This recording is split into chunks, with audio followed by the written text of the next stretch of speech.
Hi there, my name is Robin West. I work for Seabourn as their Director of Expedition Operations, and like every year it is an absolute privilege and an honor to be able to come down to Antarctica on board the Seabourn Quest and to be able to experience the great white continent in all its glory.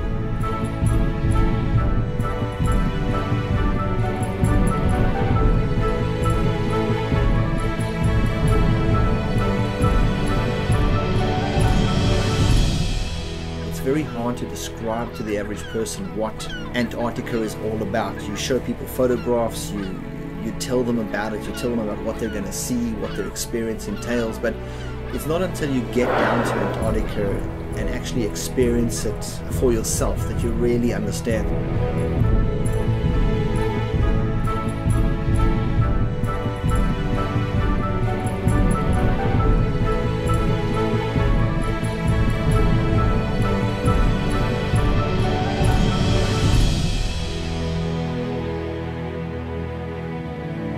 Welcome to Antarctica. I hope you have an incredible experience. I hope it's everything you've dreamed it to be, and I hope you go away being ambassadors for this incredible destination.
Well, welcome to HALFMOON Island here in the South Shetland Islands, and a beautiful backdrop for our chinstrap penguins.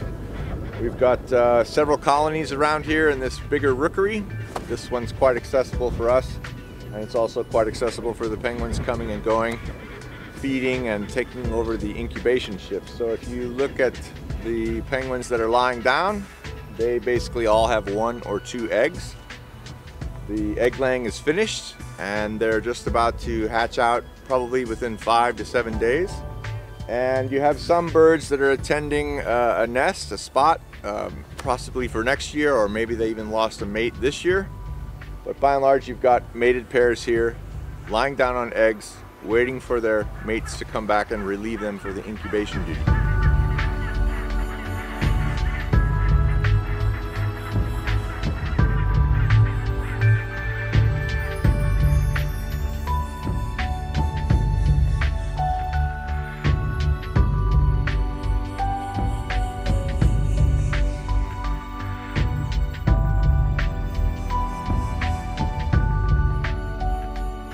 Seven Weddell seals are having a snooze on the snow, enjoying the sunshine as the rest of us are.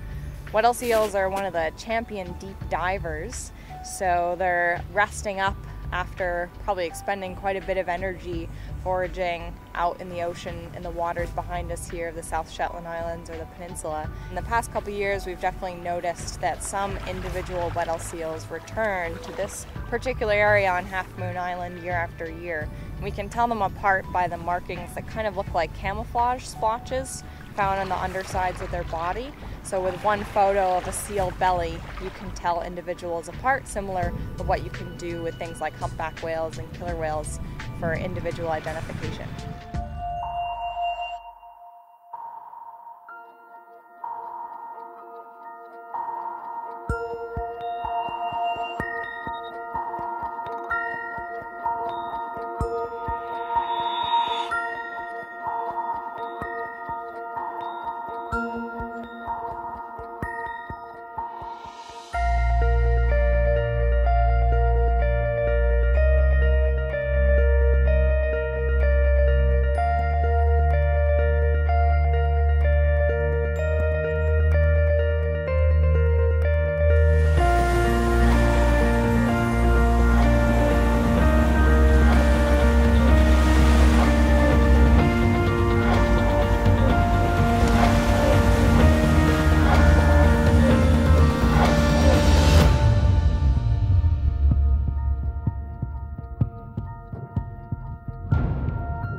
Today we're at CUVERVILLE Island, our first Gen 2 penguin colony, and lucky for us it's snowy, so our boots are going to be nice and clean. But if you're taking a look at any of these little outcroppings of rock covered with penguins, they're also covered with guano.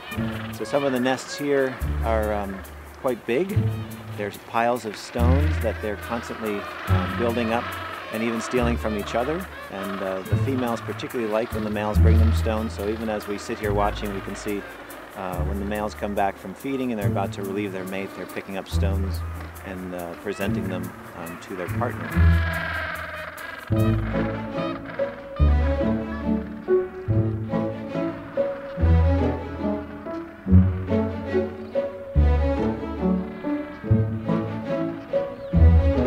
Another interesting thing about this site here at CUVERVILLE Island is the number of penguin highways here. The snow is quite deep, and in fact when we got ashore we had to land right onto the snow because there was no beach, it was all snow.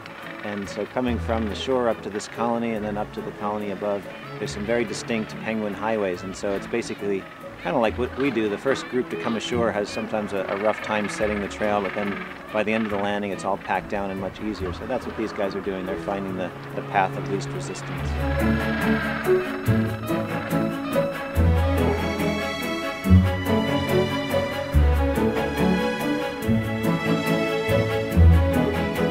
I have to say that Gen 2 penguins are probably my favorite penguins. I think all of us, as you travel around and you meet these different penguins, they all have personalities, and I think the Gentoos, maybe because they're so chill, they just sort of sit here and are very relaxed. Maybe it's their portly shape, I'm not sure, but I could sit and watch Gentoo penguins for forever, I think.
To navigate through ice is of course challenging compared to our normal navigation. You need a team of good and experienced officers. Over the years, since we started in 2013, we have built up a strong team on the bridge who have now gained experience navigating in the ice. And it's basically to navigate through a minefield, because you have a lot of growlers around you that you don't like to hit. And you know, we're down in Antarctica to show as much ice as possible to our guests, but at the same time avoid the ice. At least we don't want to hit it, of course. And when you sail in ice, you also have to consider your speed. The more ice you have, the slower you have to go to assess the situation better, but also if you have an impact with a smaller piece of ice, then you will not have any damage to the ship. And challenging is also the wind, because the ship is drifting a lot. When we are slowing down because of the ice, the ship is drifting more. So sometimes it's like sailing with a big sailing ship, actually, where the wind is sometimes against you and sometimes with you.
Right, here we are at WATERBOAT Point. This is a historic site where there was an overwintering party of only 2 young men here in 1921. They were going to be part of a bigger expedition that assembled at Deception Island, but everything went wrong, and so they decided they would do something while they were in Antarctica, and they hitched a ride with a whaling ship. It brought them down here. They found an abandoned waterboat here, which they camped in, and they stayed here for an entire 12 months. They did the first real penguin study on the Gen 2 penguins, and then they made a tidal gauge with a water barrel and did the full 12-month tidal study. I mean, these 2 young men, incredible to come down here 12 months, not fully provisioned, and having to live on penguins and seals. I just think it's such a wonderful story.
Today we're at the Moy Hut, which was set up by the British Antarctic Survey in 1975 as a staging post to get men and materials further south. So the ship would come in early season, couldn't get down to Rothera because of the ice, and they would land men and materials here and fly them from the ridge up just behind the hut, fly them further down south to Rothera. Eventually they started flights direct from the South American mainland and flew direct there, and this facility was closed in 1975, but it's now run by the British Antarctic Heritage Trust, who maintain the heritage of the British Antarctic Survey here.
Most of us working on board, we have butterflies flies in our stomach when we go down.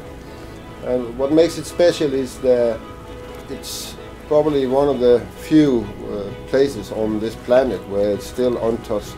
Everything is clean, everything is big, you feel small yourself. It's just being on another planet. So personally, I can't get enough of it. And if I get the opportunity, I will hang around down here until I retire.